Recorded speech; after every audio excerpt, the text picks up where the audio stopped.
I'm back. I have a great question, which is actually, it's a question that a number of you have asked in varying ways. I'm trying to combine it sort of into one topic. And this is from a reader named Yuen. Thanks for the help in knowing how to pronounce your name. The question is, how do you prepare for a new role? How long does it take? And do you start by reading the score or by listening to recordings done by other artists? So this is a great question. It's like most things in this business, how you prepare a role is going to be very individual. But I do think there are some very elementary, fundamental things that you can do as you sort of start the big, wide, amazing journey of taking on a new role. I can't really speak to how long it takes me because each role is different. It depends on how well I know the language. An Italian role is going to come more quickly. A German role I'm going to have to spend a lot more time on.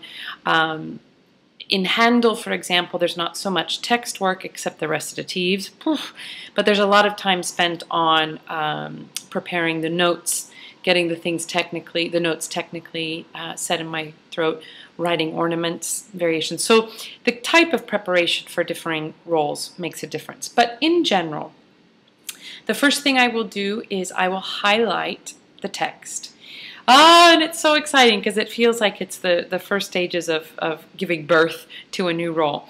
I highlight all the text. Then I will go back with a red pencil and I will start paying attention to all the articulations in the orchestra.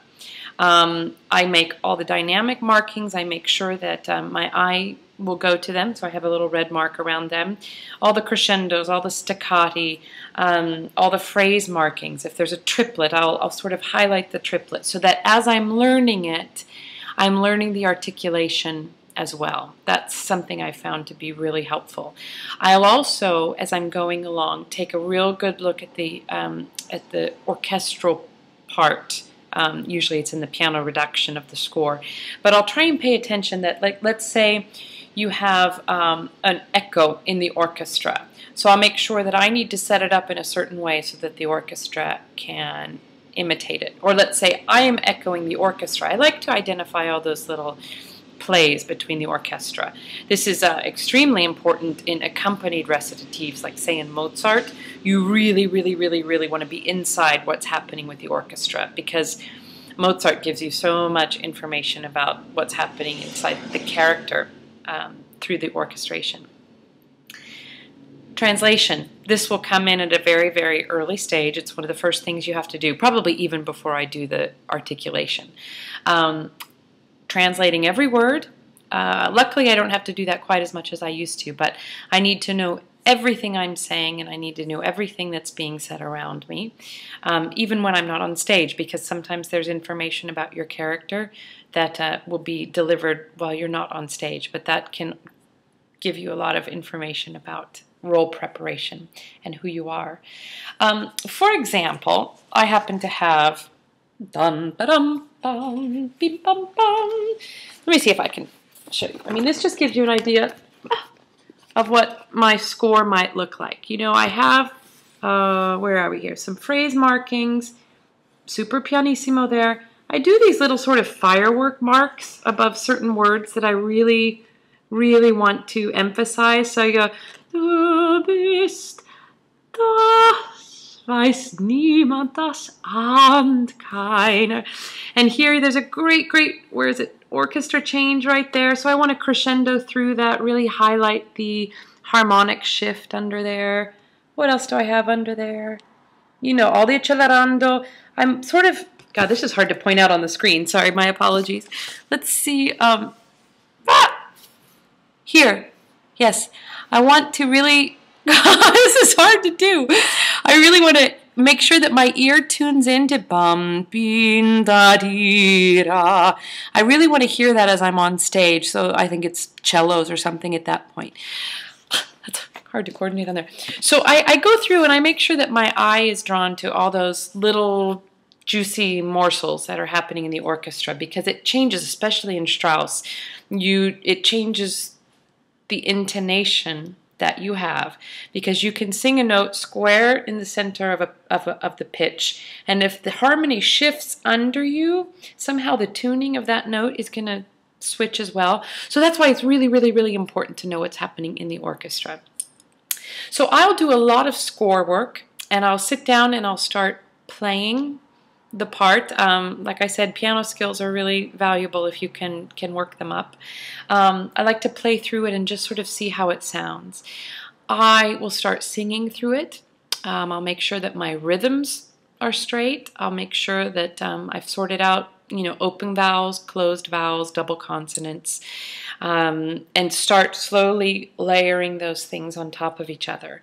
Once I've gone through the score and I've identified dynamics and all these kinds of things, I will then tentatively and carefully start listening to other recordings of it. I always want the first impression, if possible, for a new piece to be my impression with the score and the piano. And so I start to develop my opinion and my impression of it.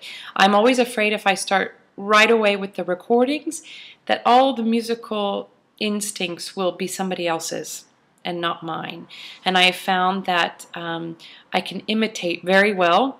So if I'm listening to, let's say, Berganza doing Cenerentola, I'll start singing the sound that I have in my ear of Berganza, and it won't necessarily be mine first. So that's something I come to a little bit later. And then I'll listen to a lot of different recordings, because then you get the chance to see what possibilities are out there. And oh, that's interesting. You know, she actually puts a retard in that phrase. I wonder why she does that. Or, you know, the conductor on this phrase stretches. So my musical curiosity is then stoked and piqued by what other people are doing. But it's important that I set it up on my own first. Then I'll listen. Then there's at one point where I'll just finally stop listening to recordings. The recordings can sometimes be helpful in memorization, but I prefer not to rely on that too much. I find if I keep working at the piano and keep studying and speaking the text, apart from the music, but just really speaking the text and thinking about the text, pretty soon the memorization is happening. And I don't have to work so hard on that. If I'm running behind on something and I have to memorize that, then I get into a bit of trouble, and you know, then you can maybe use a recording. But that's really, for me, that's absolutely a last resort.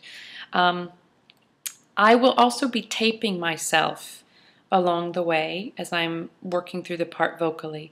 I don't always have the luxury of being with my voice teacher or with a great coach, so I will sometimes tape myself, and you know, it's not always easy to listen to yourself, that's for sure, but that can sometimes be your best teacher, because you think that you're giving a certain level or that you're expressing in a certain way, and it comes off in a very different dynamic. So it's important, I think, to listen to yourself so you really know the work that you're doing, how it's arriving. So get in there, get to know the score with whatever color marker you want or pencil. Get that text really well lined out, translation. You have to know everything that you're doing. Start spending some time at the piano if you can. Do a little bit of listening to a lot of variety of interpretations. It's important so you don't get stuck in one idea. Listen to yourself and then start playing with it. So that's the technical way that I learn a new role. I hope that helps. Cheers. Stop. Ciao.